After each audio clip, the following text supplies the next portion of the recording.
Good morning sir.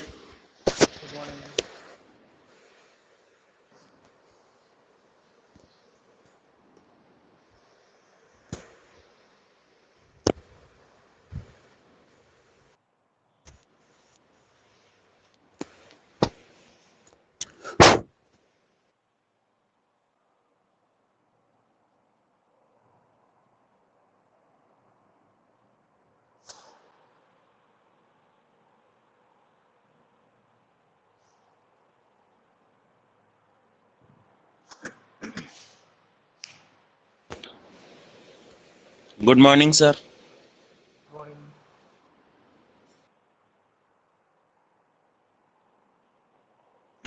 तो 2.1 complete कर ली होगी आप लोगों ने, पहले ही कर ली थी क्लास में सारी सर चीजें, आपकी कुछ बता वॉइस दीजिए। नहीं आ रही। सभी लोगों को नहीं आ रही क्या वो इस मेरी? सर अब आ आ रही रही है। है सर। आ रही है? अब बोला हूँ तो अभी आई। 2.1 मॉर्निंग कंप्लीट कर ली सर। होगी, ये क्लास में कर ली थी अपने 2.1 में। Good morning. Yes sir. 2.1 में अपने को यस कुछ भी नहीं करना है, केवल नंबर ऑफ जीरोस कितने हैं वो बताना है, ठीक है ना। Yes sir. अब अपन किसी भी पॉलिनोमियल ओके में सर। 3 तरीके के अपन बेसिकली पॉलिनोमियल देखते जा रहे हैं, लीनियर, क्वाड्रेटिक और क्यूबिक, है ना। लीनियर, क्वाड्रेटिक और क्यूबिक, इनमें मैंने आप लोगों को ये भी बता दिया था कि किसी भी पॉलिनोमियल के लिए कोफिशिएंट क्या होते हैं ना, कोफिशिएंट क्या होते हैं ये भी बता दिया था। और जनरल फॉर्म से अपन रिप्रेजेंट करते हैं, उनके कोफिशिएंट लिखते हैं ना। और एक तो होते हैं कोफिशिएंट, वो होते हैं जीरोस। जीरो मतलब एक्स की वो वैल्यू, वेरिएबल की वो वैल्यू जहां पे पॉलिनोमियल की वैल्यू जीरो हो जाती है ना, value of the that value of the variable eight which value of the polynomial becomes zero. तो उस पॉइंट को अपन क्या बोलते हैं?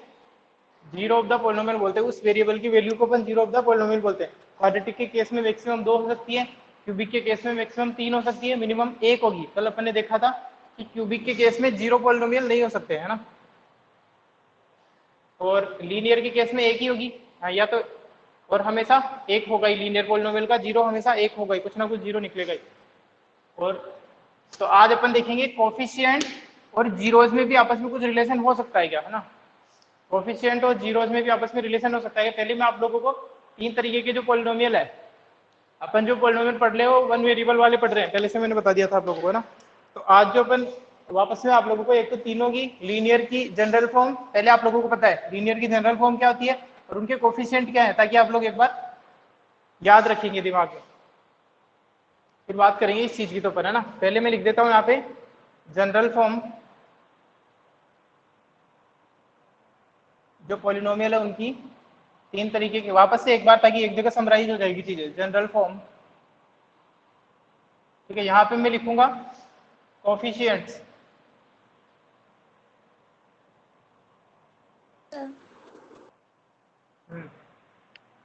कोफिशिएंट्स।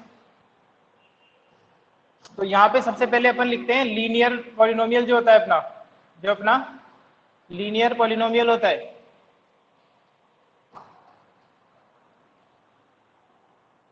जो अपना लीनियर पॉलिनोमियल होता है उसकी जनरल फॉर्म होती है इस तरीके की, ए एक्स। जनरल फॉर्म मतलब यहाँ पे चीजें चेंज हो जाएगी, कभी ए की वैल्यू कुछ दे रखी है, कभी बी की वैल्यू जीरो भी हो सकती है, लेकिन ए जीरो नहीं हो सकता। और साथ में मैं कंडीशन लिख देता हूँ, a must not be equal to zero. देखो अगर ए ही जीरो हो गया, लीनियर पॉलिनोमियल बोल रहे हो, मतलब maximum power of the variable should be 1, तभी लीनियर है, ठीक है। तो अगर ए जीरो हो जाता है, मतलब कोफिशिएंट ऑफ एक्स जीरो हो जाता है, तो ये वाला पूरा टर्म कितना हो जाएगा, बोलो जीरो। बोलो, जीरो हो जाएगा। ये पूरा टर्म जीरो हो गया तो बचा क्या, यही बचा, ये तो कांस्टेंट है, बी तो कांस्टेंट है। तो इसका मतलब कुछ इस तरीके का नंबर मिलेगा आपको 2 3, फिर वो लीनियर पॉलिनोमियल नहीं रहा, वो कैसा पॉलिनोमियल हो गया, कांस्टेंट हो गया, कांस्टेंट पॉलिनोमियल हो गया फिर वो, ठीक है ना। तो इस केस में अगर आपको लीनियर पॉलिनोमियल चाहिए तो उसकी जनरल फॉर्म ये होती है 100%। ये जीरो हो सकता है, बी जीरो हो सकता है, लेकिन एक्स का कोफिशिएंट जीरो नहीं हो सकता, अदरवाइज वो लीनियर पॉलिनोमियल ही नहीं रहेगा। इसलिए यहाँ पे ये कंडीशन लिखी है अपने, a must not be equal to zero. ये क्लियर है सब लोगों को, ये क्यों लिखा है अपने, बोलो, सर। ठीक है ना। चलो अब कोफिशिएंट में मैं आपको बता देता हूँ। यहाँ पे कोफिशिएंट जो है इस पर्टिकुलर कॉलम के लिए यहाँ पे दो तरीके के दो टर्म आएंगे मैक्सिमम, एक तो एक्स का टर्म और एक कांस्टेंट टर्म। दो टर्म आ सकते हैं, मैक्सिमम दो ही टर्म आएंगे। लीनियर पॉलिनोमियल में मैक्सिमम दो टर्म आते हैं, क्वाड्रेटिक पॉलिनोमियल में मैक्सिमम थ्री टर्म आते हैं, क्यूबिक पॉलिनोमियल में मैक्सिमम फोर टर्म आते हैं। देखेंगे तीन ही देखेंगे पर। तो यहाँ पे कोफिशिएंट में लिख देता हूँ कोफिशिएंट ऑफ एक्स और एक आएगा कांस्टेंट टर्म, ठीक है ना। एक तो आएगा कोफिशिएंट ऑफ एक्स और एक आएगा कांस्टेंट टर्म। तो यहाँ पे मैं लिख देता हूँ इस पर्टिकुलर लीनियर पॉलिनोमियल के लिए कोफिशिएंट ऑफ एक्स क्या है इसमें बताओ, जनरल फॉर्म से देखे तो बोलो बोलो। ए हो जाएगा, यही है इसका, ए हो गया, ठीक है ना। और कांस्टेंट टर्म क्या है यहाँ पे, बी है, और ए जीरो नहीं होना चाहिए, अदरवाइज वो कांस्टेंट पॉलिनोमियल बन जाएगा। जैसे यहाँ पे साथ में एग्जांपल भी लिखते चलता हूँ मैं। पहले अपन कर लिए, अपनी क्वाड्रेटिक के तो कर लिए, फिर भी अगर मैं आप लोगों को कुछ पॉलिनोमियल दूं 2x + 3 - 3x है ना, और 2/3x - 5, इन सभी के लिए मेरे को आप लोग a और b की वैल्यूज बताते जाएंगे। ये सभी के सभी ये जो है, पहले आप लोग ये बता दो ये लीनियर पॉलिनोमियल है या नहीं सब।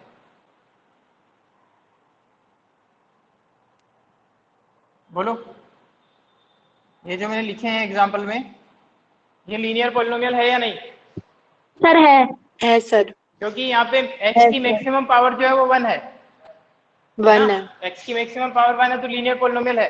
तो आप लोगों को इससे कंपेयर करते हुए मेरे को यहाँ पे coefficient of x and constant term बताना है। That is coefficient of x को आप a से रिप्रेजेंट कर रहे हैं और कांस्टेंट टर्म को आप b से रिप्रेजेंट कर रहे हैं। बताइए क्या हो जाएगा, a क्या हो जाएगा इसके लिए, 2 a की वैल्यू हो जाएगी 2, b की वैल्यू कितनी हो जाएगी 3 हो जाएगी, a की वैल्यू इसके लिए कितनी हो जाएगी -3 इसके लिए a की वैल्यू हो जाएगी -3, ठीक है। इससे कंपेयर करूंगा तो a की जगह अपने को दिख रहा है -3, b की जगह कितना है 0 b की जगह 0 है, कुछ नहीं, x का है 0 है ना, b की जगह कुछ भी नहीं लिखा हुआ तो ऐसे लिख सकता हूँ ना इसको -3x + 0। फिर इसके बाद इससे कंपेयर कर दो, भाई b की जगह 0 लिखा हुआ है, x की जगह x है और a की जगह -3 है, ऐसे ही तो कंपेयर करते हैं, ठीक है। लास्ट वाले की बता दो, लास्ट वाला जो है a की वैल्यू तो 3, a की वैल्यू और b की वैल्यू -5, a की वैल्यू 2/3 और b की वैल्यू है -5,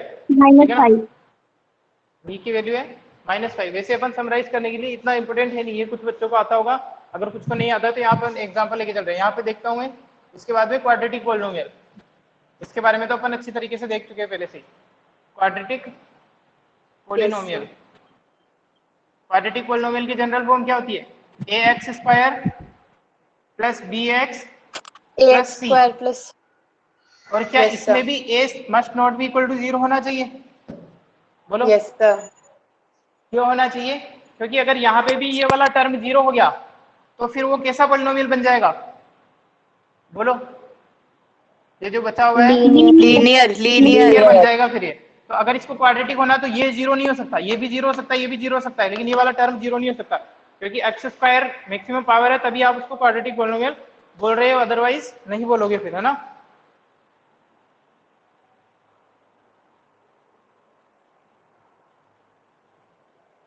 ठीक है, तो यहाँ पे कितने टर्म है, मैक्सिमम टर्म कितने हो सकते हैं इसमें, 3 मैक्सिमम 3 हो सकते हैं, मैक्सिमम 3 हो सकते हैं, मिनिमम 1 होगा, maximum 1 2 3 term, number of terms, maximum number of terms 3 हो सकते हैं, मिनिमम 1 होगा। 1 कौन सा, ये वाला तो होना ही पड़ेगा भाई, कम से कम x² का टर्म तो होगा ही होगा जब तुम उसको क्वाड्रेटिक बोलोगे। इसमें मैक्सिमम 2 हो सकते हैं, मिनिमम 1 हो सकता है। क्यूबिक वाले में मैक्सिमम 4 हो सकते हैं, मिनिमम 1 हो सकता है, ठीक है ना। यहाँ पे किस किस तरीके के कोफिशिएंट आएंगे, coefficient of x² and coefficient of x, और एक आएगा यहाँ पे भी कांस्टेंट टर्म, यहाँ पे भी एक आएगा कांस्टेंट टर्म, ठीक है ना। इसको कंपेयर करते हुए बता दीजिए इधर क्या क्या है, a होगा x² का तो, और x का b होगा और कांस्टेंट c होगा। ऐसे हो जाएगा। इसके एग्जांपल अपन नहीं करेंगे क्योंकि इसके एग्जांपल अपन पहले कर चुके हैं ना, क्यूबिक देखेंगे। Yes, sir. Yes, sir. इसके एग्जांपल अपन पहले कर चुके Yes, हैं। sir. Yes, sir. देखो अब लास्ट देखते हैं अपन क्यूबिक पॉलिनोमियल।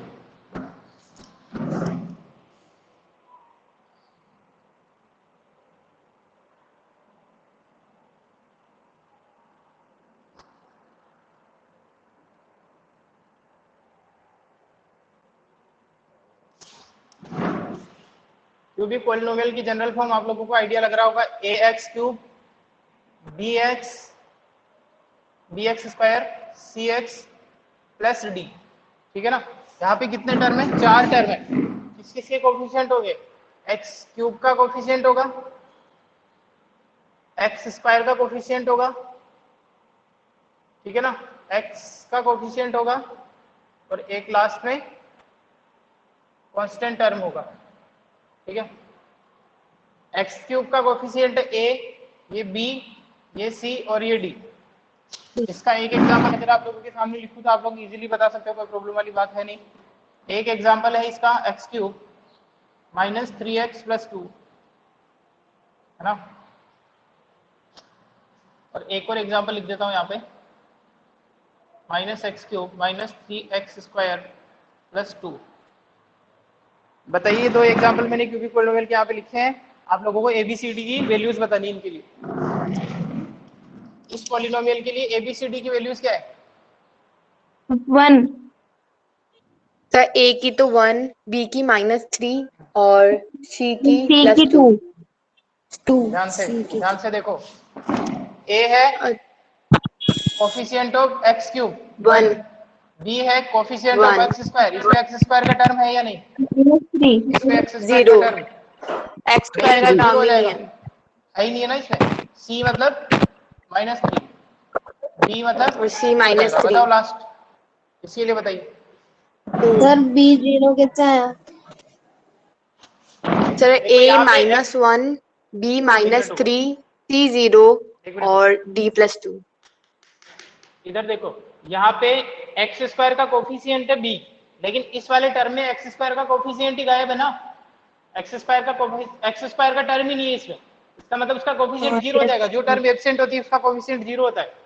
ठीक है ना, डायरेक्ट एक्स का टर्म है। इस वाले में देखो, इसमें एक्स क्यूब का टर्म है -1 हो सर जाएगा। आपकी स्क्रीन ब्लर आ रही है। -1, अभी क्लियर हो जाएगी। और इसके लिए +2, सी की वैल्यू, प्लस सी की वैल्यू, 0, अरे यार 0, सी क्या है? इधर देखो, 0, सी क्या है? कोफिशिएंट ऑफ एक्स है। कोफिशिएंट ऑफ एक्स क्या है? 0 है। ये हो जाएगा 2। 0. ठीक है ना। Yes. ध्यान से थोड़ा देख के फिर आंसर दिया करो। इसका स्क्रीनशॉट लो। Yes, sir. सर ले ही लिया। ठीक है, चलो आगे तो। नहीं सर अभी नहीं लिया। Good morning sir. मॉर्निंग, कौन आया है अभी? सर आदित्य मुंदड़ा है।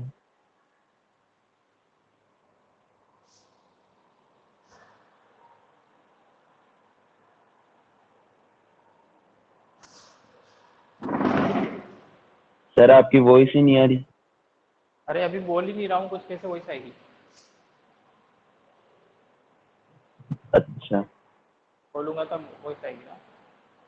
चलो मिटाता हूँ इसको। सर, तो ये आपकी बात भी सही। आप लोग ये मिस्टेक नहीं करेंगे। ये चीजें मैं इसलिए करवा रहा हूँ, ये नहीं करवाता डायरेक्ट आगे बढ़ सकते थे, लेकिन आप लोग ये इस तरीके की मिस्टेक नहीं करेंगे।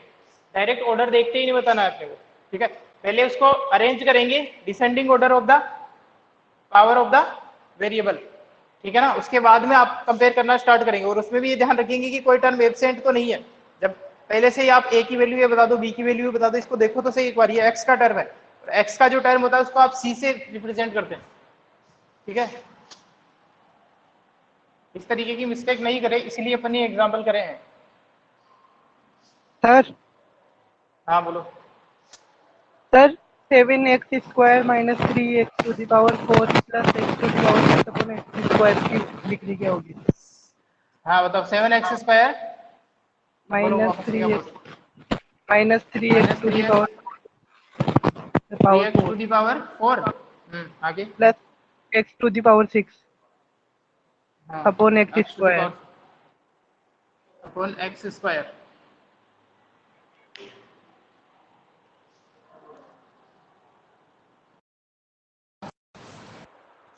सर क्या बताना है?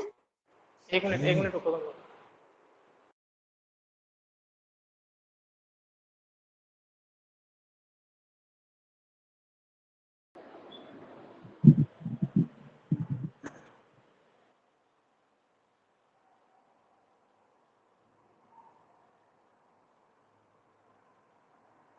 देखो इसके लिए अपने को क्या करना पड़ेगा, पहले इसको सोल्व करना पड़ेगा ना, पहले इसको ये वाला जो इससे Yes, पूछा है ना sir. इस ने, इसके लिए अपने को पहले इसको डिवाइड करके सिंप्लीफाई करना पड़ेगा। वैसे तो जब आप लोगों को मैं डिवीजन सिखाऊंगा तब और क्लियर हो जाएगा, लेकिन क्योंकि ये तो बिल्कुल सिंपल डिवीजन है, ये तो बिल्कुल सिंपल है, तो इसको अपन सर डायरेक्ट सोल्व एक्स कर सकते हैं। कैसे सोल्व सर एक्स स्क्वायर को कॉमन ले लेंगे ना? हाँ, एक्स स्क्वायर को यहाँ से कॉमन ले सकता हूँ मैं, ठीक है ना। एक्स स्क्वायर को यहाँ से कॉमन ले सकता हूँ, तो यहाँ कितना बचेगा 7, यहाँ कितनी बचेगी, एक्स की पावर कितनी है 4 है, 4 में से 2 बार ले ली तो कितनी 2. बची, 2 बची है। 2. यहाँ पे कितनी बची एक्स टू दी पावर, यहाँ पे 4. ये इससे कैंसिल हो जाएगा। अब जो बचा है ना सिंप्लीफाई, इसमें देखेंगे अपन तो क्या हो जाएगी इसकी 4. तो 4 कितनी हो हो जाएगी इसकी जाएगी. डिग्री 4 हो जाएगी है ना। और यहाँ पे एक्स जो है वो 0 नहीं होना चाहिए, इसके लिए एक कंडीशन और होती है, अपन देखेंगे आगे। एक्स की वैल्यू 0 नहीं होनी चाहिए, क्यों नहीं होनी चाहिए, क्योंकि अदरवाइज ये क्या हो जाएगा इनफाइनाइट हो जाएगा, ठीक है ना। और बाद में बताऊंगा आप लोग को। सर इसकी जैसे ये कोई चीज समझ में आ क्वेश्चन गई? हो, हाँ हाँ बोलो। सर जैसे कोई क्वेश्चन हो एक्स की पावर 15, तो सर उसको किस में काउंट करेंगे? लीनियर में, क्वाड्रेटिक में या कांस्टेंट में? अच्छा यही है क्वेश्चन ही केवल x to the power 15। Yes sir, यही पूछ एक्स रही नहीं हो 0. Sir 0 to the 0. Power 15 yes sir. नहीं, 0 टू दी पावर 15 बोल रहे हो क्या? Yes sir. तो सर 0 ये टू तो दी पावर 1 हो 15 तो जाएगा। 0 ही। अरे क्या बात कर रहे 0 हो, होगी ना। 0 टू दी पावर 15 तो 0 होगा ना। तो सर इसको यस कांस्टेंट सर, में 0 ही तो काउंट होगी। करेंगे? ये तो 0 किस में आ जाएगा, कांस्टेंट में आएगा ना, कांस्टेंट वाले में, लीनियर में नहीं आएगा। लीनियर में कैसे आ सकता है यार, लीनियर में तो वेरिएबल की मैक्सिमम पावर 1 होनी चाहिए, यहाँ मैक्सिमम पावर 1 कहाँ पे। अच्छा Yes, 0 sir. बोलने में, अच्छा इस तरीके से, हाँ देखो इस तरीके से अगर तुम पूछना चाह रहे हो कि इसको अपन किसी से भी मल्टीप्लाई करें, ठीक है ना। यस तो सर. 0 को फिर, हाँ एक मिनट वैसे वैसे ये कांस्टेंट टर्म में आता है ना, वैसे तो कांस्टेंट टर्म में आता है, लेकिन 0 है तो इसका मतलब फिर इसकी जो डिग्री है वो डिफाइंड नहीं है, इस तरीके से बोलेंगे पर इसकी डिग्री इज नॉट डिफाइंड, इस तरीके से बोलेंगे 0 के लिए। कांस्टेंट टर्म 0 है, इस देखो वो चीज अलग होती है अगर केवल 0 ही लिखा हुआ है, मान लो पॉलिनोमियल px इक्वल टू 0 है, ठीक है ना। आप लोगों को शायद मैंने पहले मिस्टेक से बता भी दिया होगा, किसी में लिखवा दिया हो तो उसको चेंज करना। x इक्वल टू 0 लिखा हुआ है तो उसके लिए अपन बोलेंगे डिग्री नॉट डिफाइंड। कारण ये है इसका, क्योंकि देखो 0 के साथ में मैं ये लिख सकता हूँ सब कुछ, 0 x square 0 into x to the power 5 0 into x लिख सकता हूँ, नहीं लिख सकता, ठीक है ना। इस यस हिसाब से सर. इसकी डिग्री यहाँ पे लिखो, इसके हिसाब से देखो अगर, अरे वीडियो कौन ऑन कर रहा है,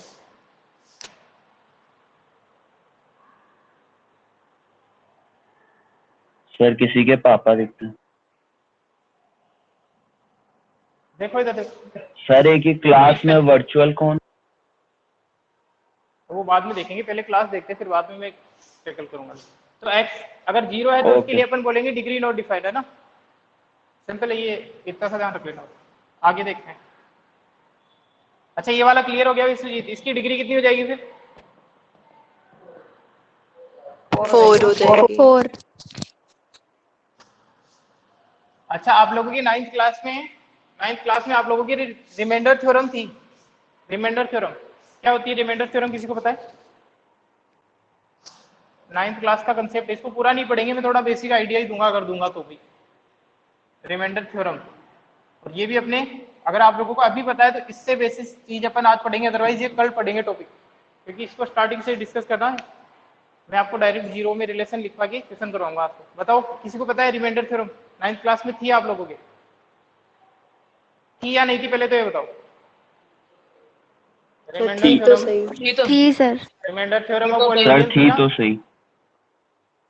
यस सर। तो अभी तुम लोगों को याद नहीं है ना, तो इस चीज से जो छोटा सा यस सर। डिस्कशन है इस पे बेस्ड, वो मैं आप लोगों को कल बताऊंगा। मैं बता देता हूँ थ्योरम क्या होती है ना। थ्योरम ये होती है कि अगर कोई पॉलिनोमियल पी एक्स है, अगर कोई पॉलिनोमियल पी एक्स है, तो उस पॉलिनोमियल को x माइनस ए से डिवाइड करने पर, इस पॉलिनोमियल को x माइनस ए से डिवाइड करने पर जो आपका रिमाइंडर आता है, जो आपका रिमाइंडर आता है वो होता है पी ए। ठीक है, कई लोगों को समझ में नहीं आएगा, मैं बता देता हूँ। जैसे, क्योंकि ये ज्यादातर क्लियर अपने तब होगी जब अपन डिवीजन देख लेंगे ना पॉलिनोमियल का वापस से। जैसे ये पॉलिनोमियल है x square plus 3x plus 2, ये आपका एक पॉलिनोमियल है कोई, अभी समझ लो, ये आपका एक पॉलिनोमियल है, ये हो गया मतलब px। अब ये बोल रहा है कि उसको अगर आप x माइनस ए से डिवाइड करें, इसका मतलब अगर मैं इस पॉलिनोमियल को डिवाइड करूं x माइनस 7 से, समझना बात को, इस पॉलिनोमियल को अगर मैं x माइनस 7 से डिवाइड करूं, ध्यान से सुनना, तो x माइनस ए और x माइनस 7 को कंपेयर करूं तो a इक्वल टू कितना निकल के आ जाएगा? 7। a इक्वल टू 7 निकल के आ जाएगा। ठीक है, तो ये बोल रहा है कि उस केस में जो रिमाइंडर आएगा, जो चीज बचेगी, रिमाइंडर मतलब डिवाइड करने के बाद जो चीज एक्स्ट्रा बचती है, तो रिमाइंडर जो आएगा वो क्या आएगा? उस पर्टिकुलर a पर वैल्यू ऑफ द पॉलिनोमियल। ठीक है, तो यहाँ पे a की वैल्यू कितनी है? 7 है। तो अगर इस 7 पे p7 निकाल लूं मैं, तो वही मेरा क्या हो जाएगा? रिमाइंडर हो जाएगा। इसको अपन क्लियर करेंगे जब अपन डिवीजन पढ़ लेंगे। आप लोगों के 9th में भी डिवीजन था, इसके लिए ये थ्योरम 9th क्लास में दी गई है। ठीक है ना, अदरवाइज इसको अपन देखेंगे। फिलहाल अपन Yes, देखते हैं, sir. क्योंकि मेरे को पता चल रहा है कि काफी कम बच्चों को इसके बारे में आइडिया है ना। इसमें तो कल इसको ए अपने तो को माइनस complete 7 है discuss ना? करना। a की वैल्यू -7 नहीं है, x -7 को कंपेयर करना है x माइनस ए से। तो x की जगह x कंपेयर करना सीखो। सबसे पहले तुम्हारी सबसे बड़ी इश्यू ये है, देखो मैं तुम्हें बोलूं कि इसको इससे कंपेयर करना है, तो क्या बोलोगे तुम? x की जगह x लिखा हुआ दिख रहा है, माइनस की जगह माइनस है, 7 की Yes, जगह sir. a है। अगर मैं तुम्हें ये बोलूं ना विश्वजीत कि x प्लस 7 को x माइनस ए से कंपेयर करो, तो यहाँ पे तब तुम direct compare- -7 हो जाएगा। अब तुम कंपेयर डायरेक्ट नहीं कर सकते हो, तो इसके लिए इसको लिखना पड़ेगा तुम्हें x -7। एक ही चीज है दोनों, माइनस माइनस प्लस हो जाएगा। अब तुम कंपेयर कर पाते हो, x की जगह x है, इस माइनस की जगह ये माइनस है, और a की जगह क्या लिखा हुआ है? -7 लिखा हुआ है। ऐसे करते हैं कंपेयर। पहले -7 चीजों को एक तरीके से दिखने वाली बनाते हैं। ठीक है ना विश्वजीत, क्लियर हुआ? डायरेक्ट ही कंपेयर नहीं करते हैं पहले चीजों को। तो यहाँ तो एक जैसी दिख ही रही है, x Yes, -7 sir. x minus ए, तो a की जगह 7 हो जाएगा। इसको Yes, अपन sir. कल डिस्कस करेंगे थोड़ा रिमाइंडर थ्योरम को। सर फिलहाल रिलेशन में क्या है Yes, sir. और जीरो में? हाँ, सर रिलेशन जीरोस क्या है इसमें। अरे यही तो बता रहा हूँ, ये पूरी कहानी कल डिस्कस करनी पड़ेगी। देखो इसमें हाँ। रिलेशन ये होता है, Yes, अभी आपको sir. समझ में नहीं आ गया यार। देखो ये है कि जैसे अगर मान लो मैं आपको बता रहा हूँ कि जो रिमाइंडर निकलता है वो पी ए निकलता है, लेकिन फिर मैं आपको बोलूँ कि मान लो पी एक्स को डिवाइड करने से, पी एक्स को डिवाइड करने पे, किसी पी एक्स को एक्स माइनस ए से डिवाइड करने पे रिमाइंडर 0 आ जाता है। मान लो पी ए की वैल्यू 0 है, इसका मतलब रिमाइंडर 0 है। रिमाइंडर 0 है, इसका मतलब ये इसको कंप्लीटली डिवाइड कर रहा होगा तभी रिमाइंडर 0 आएगा। ठीक है, समझ रहा बात को? अगर तुम ये आइडिया लगा पा रहे हो कि इसके आगे कैसे बढ़ेंगे। भाई अपन ने रिमाइंडर थ्योरम से स्टार्ट किया कि कोई भी पॉलिनोमियल पी एक्स है, ठीक है, तो x minus a linear polynomial से उसको डिवाइड करने के बाद में जो रिमाइंडर आता है वो उस पॉइंट पे पॉलिनोमियल की वैल्यू आती है। लेकिन मान लो कोई पॉलिनोमियल, लीनियर पॉलिनोमियल इस तरीके से है कि रिमाइंडर ही 0 आ जाए, तो किसी भी नंबर को किसी भी नंबर से डिवाइड करने पे रिमाइंडर 0 कब आता है? तो जब वो जीरो पूरी कब आता है? डिविजिबल हो। जब उसको या फिर 0 ऐसे से बोल डिवाइड सकते करो। हैं, या फिर ऐसे बोल सकते हैं कि जब ये इसका एक फैक्टर हो, जब ये 20 का 5 एक फैक्टर हो। ठीक है, जब भी ऐसा होता है यही बोलते हैं अपन। अरे 20 के अगर मैं फैक्टर करना चाहूँ तो ये भी एक वन ऑफ द फैक्टर ये भी हो सकता है ना। प्राइम फैक्टर की Yes, बात नहीं sir. कर रहा मैं, केवल फैक्टर की बात कर रहा हूँ। तो ये इसका फैक्टर है तभी होता है। तब मैं बोलूंगा कि अगर इसको इससे डिवाइड करने पे पी ए की वैल्यू 0 है, इसका मतलब इसको इससे डिवाइड करने पे रिमाइंडर 0 है, इसका मतलब x माइनस ए इसका एक क्या है? फैक्टर है। और अगर x माइनस ए इसका फैक्टर है, अगर x माइनस ए इसका फैक्टर है, तो समझना बात को, x इक्वल टू a जो है वो पॉलिनोमियल का 0 है, जो कि अपने को डायरेक्ट यहां से भी पता चल रहा है। p a पे वैल्यू 0 हो गई ना यार विश्वजीत, p a पे वैल्यू 0 हो गई, इसका मतलब वेरिएबल की वैल्यू a पुट करने पे 0 आ गया अपने पास में, ठीक है ना। तो क्या मैं ये बोल सकता हूँ x इक्वल टू a इस पॉलिनोमियल का एक 0 है? बोलो, x इक्वल टू a इस पॉलिनोमियल का एक 0 है या नहीं? एग्जांपल से समझेंगे तभी क्लियर होगी चीजें, मेरे को पता है अभी गलत इसमें मैं अभी इसमें घुसना ही नहीं चाह रहा था, इसको अपन कल ही डिस्कस करेंगे, कल या फिर जब अपन डिवीजन सीख जाएंगे। फिलहाल मैं आप लोगों को डायरेक्ट फॉर्मूला देता हूँ, क्योंकि अभी चीज जो ज्यादा कॉम्प्लिकेट सर हो आज जाएगी। क्लास इतनी रखोगे? नहीं अभी चल रही ना, कुछ फॉर्मूले लिखवा रहा हूँ, इतनी क्यों रखेंगे। अच्छा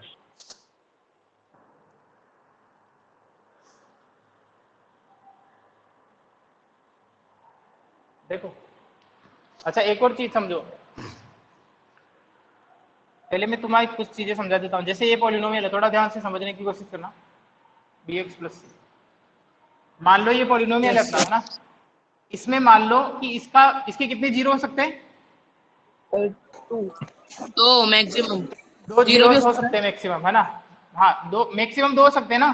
तो मैं मान लेता हूँ इसका एक जीरो तो है अल्फा, ठीक है, एक जीरो है बीटा। एक बीटा आप लोगों ने पहले भी देखे होंगे 9th क्लास में ये चीजें, अल्फा बीटा आया था नहीं आया? यस सर, आया था ना। है ना। हाँ अल्फा बीटा गामा भी आएगा। अल्फा और बीटा इसके दो जीरो कुछ भी नहीं है, ये रियल नंबर ही होंगे। इसकी वैल्यू 2 होगी, किसी जैसे ये चेंज होगा, मान लो ये लिखा हुआ है x square minus 2x plus 4, ये लिखा हुआ है, तो इसके दो जीरोस क्या है? सेम है, दोनों जीरो, मतलब एक ही जीरो एग्जिस्ट करता है, दैट इज क्या हो जाएगा? 2 हो जाएगा। इसके लिए 2 x इक्वल टू 2 एक जीरो है। सर समझ में नहीं आ रहा। Yes sir. एक मिनट, अगर मैं तुम्हें ये बोलूं कि ये इस पॉलिनोमियल के जीरोस हैं अल्फा और बीटा, ये वेरिएबल की वैल्यू है कि x इक्वल टू अल्फा इस पॉलिनोमियल का एक जीरो है, x इक्वल टू बीटा भी इस पॉलिनोमियल का एक जीरो है। तो एक बात बताना, जब इस x की वैल्यू अल्फा को मैं इस पॉलिनोमियल में रखूंगा तो पॉलिनोमियल की वैल्यू क्या आएगी मेरे पास? जीरो जीरो आएगी, यही चीज समझाना चाह रहा हूँ। जीरो इसका यस मतलब सर, ही क्या जीरो होता है आएगी कि वेरिएबल की वो वैल्यू जी। जिसको पॉलिनोमियल में सब्स्टिट्यूट करने पे पॉलिनोमियल की वैल्यू जीरो हो जाए। ये तो फर्स्ट से ये चीज बता रहा हूँ मैं तुम्हें, है ना। जीरो ऑफ द पॉलिनोमियल की डेफिनेशन भी देख लेना तुम लोग, वही लिखा है कि वेरिएबल की वो वैल्यू जिसे पॉलिनोमियल में सब्स्टिट्यूट करने पे पॉलिनोमियल की वैल्यू क्या हो जाए? बोलो, अरे सर बोलो। आया ही नहीं समझ जीरो में, एक बार वापस बताओ ना। 0 हो जाए। अरे ये Yes, वाली sir, चीज ही तो नहीं क्या रहा क्या बात बिल्कुल। कर रहे हो? शुरू के 3 दिन तो सेम ही चीज कहा, सेम ही कहानी गा रहा हूँ मैं। और अल्फा बीटा समझ में नहीं आ एक ही रहा। चीज बताइए मैंने, अल्फा बीटा से टेंशन मतलब यहाँ पे Yes, sir, alpha beta alpha तुम्हारी बीटा। बुक में रिप्रेजेंटेशन है, इसलिए यहाँ पे अगर मैं मान लूं इसकी जगह कुछ और नंबर ले लो, आर और एस इसके दो पॉलिनोमियल है, भाई ये भी तो जनरल फॉर्म लिए ना, इसके बारे में भी तो कुछ पता नहीं है, तो यहाँ पे भी कुछ अननोन नंबर ही लेने पड़ेंगे अपने को। आर और एस की कुछ वैल्यू होगी ना, जैसे ही एबीसी की वैल्यू चेंज होगी तो आर और एस की वैल्यू चेंज हो जाएगी। अरे आ रही है बात समझ में? सही है, अल्फा और देखो, बीटा तो वेरिफिकेशन के लिए है ना, अल्फा और बीटा वेरिफिकेशन के लिए है ना, ये सब वेरिफिकेशन के लिए है ना इनको। हाँ हाँ उसी चीज की वहीं पहुंचना चाह रहे हैं अपन। देखो अगर मैं यहाँ पे चलो तुम्हारे सामने कुछ एग्जांपल लिखता हूँ यार, ये तो 9th क्लास की टॉपिक है ना यार, ऐसे कैसे कर रहे हो तुम? -4x yes sir. प्लस 16, एक मिनट रुको इसको चेंज करने दो।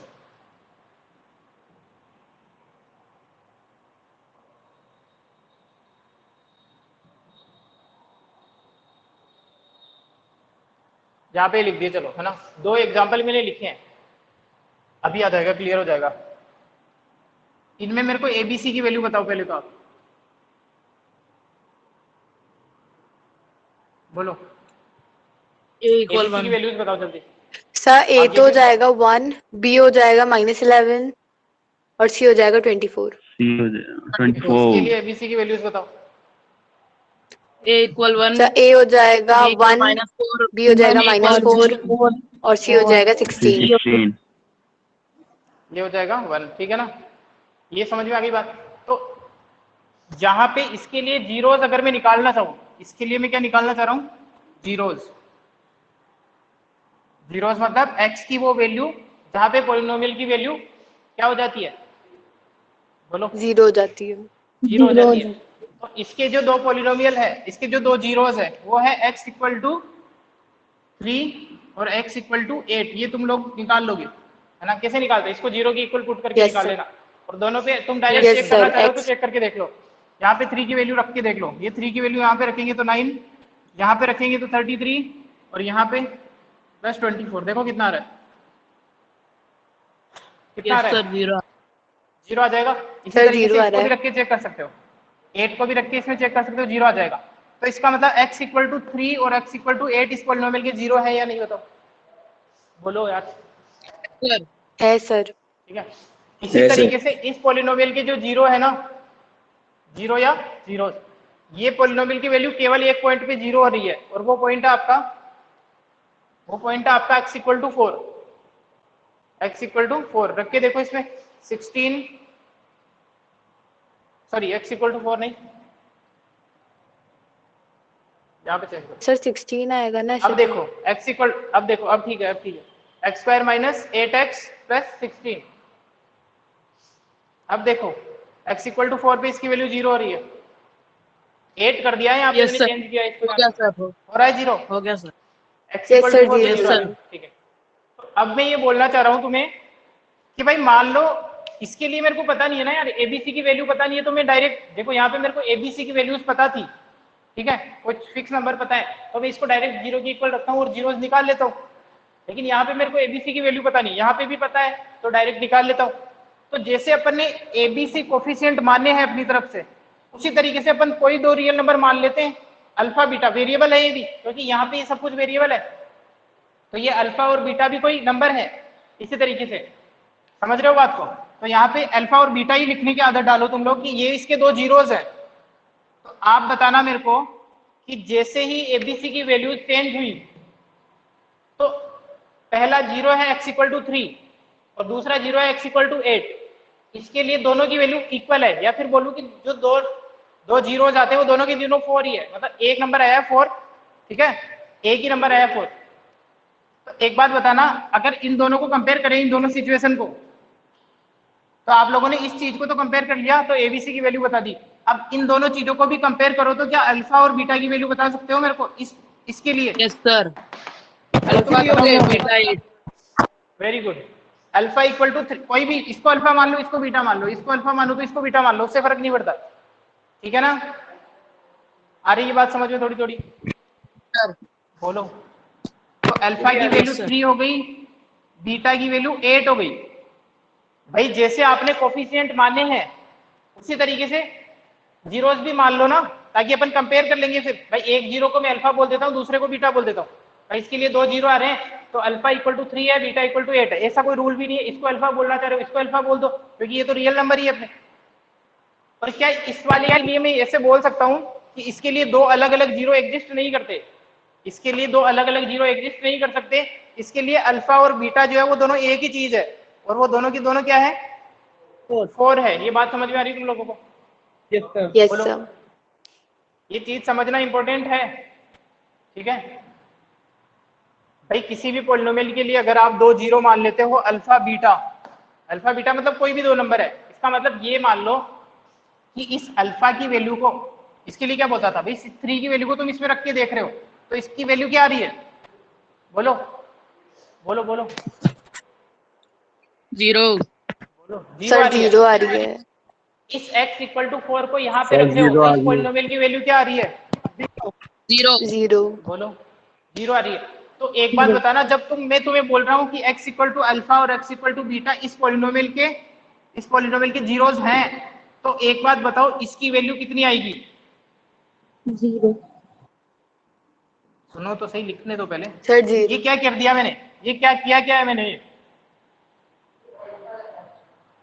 x की जगह पे अल्फा लिख दिया। x की जगह अल्फा रख दिया है, x की जगह अल्फा रख दिया है, और मैं तुम्हें ये बोल रहा हूँ कि x इक्वल टू अल्फा इसका एक जीरो है, तो इसकी वैल्यू क्या आएगी? 0। Are you getting my point? ठीक है ना? Yes, sir. यही चीज समझाना चाह रहा हूँ। तो अगर Yes, x sir. Equal to beta भी इसका 0 है, तो अगर मैं बीटा भी रख दूं यहाँ पे, यस सर, तब भी 0 ही आएगा। तब भी क्या हो जाएगा? तब भी 0 है। 0 हो जाएगा। ये Yes, कुछ भी sir. नहीं है, ये अपन नंबर मान के चल रहे हैं। जैसे क्या Yes, होगा sir. कि फिर अपने को एक जनरल इक्वेशन से, जो अपने को गिवन इक्वेशन, उससे कंपेयर कर लेंगे, एबीसी की वैल्यू आ जाएगी, इसी तरीके से अल्फा बीटा की वैल्यू आ जाएगी।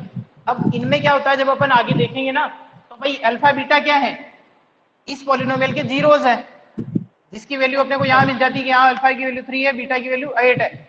अब होता क्या है, alpha beta that is zeros of the polynomial और इनके कोफिशिएंट दैट इज एबीसी, इनमें आपस में कुछ रिलेशन होता है, ये अपन कल वाली क्लास में डिस्कस करेंगे। कुछ बच्चों को अगर पता हो, alpha plus beta equal to sir, minus time b हो बाई गया। ए होता है। एक मिनट क्या रुको। सर वापस बताऊं? अल्फा प्लस बीटा मतलब sum of the zeros for the quadratic polynomial equal to होता है माइनस बी बाई ए, जहां पे बी क्या है, कोफिशिएंट ऑफ एक्स, ए क्या है, coefficient of x square. X square. और इसी तरीके से अगर अपन दो जीरोस को मल्टीप्लाई कर दें, अल्फा इंटू बीटा कर दें, तो उसकी वैल्यू होती है सी बाई ए। ये आप लोगों ने पहले देखे थे या नहीं देखे थे 9th क्लास में, ये बताओ पहले मेरे को। No sir. नहीं देखे थे, इसको अपन कल वाली सर क्लास ऐसा से कंटिन्यू करेंगे। सही सर से, ऐसा तो हमने कुछ ही नहीं देखा।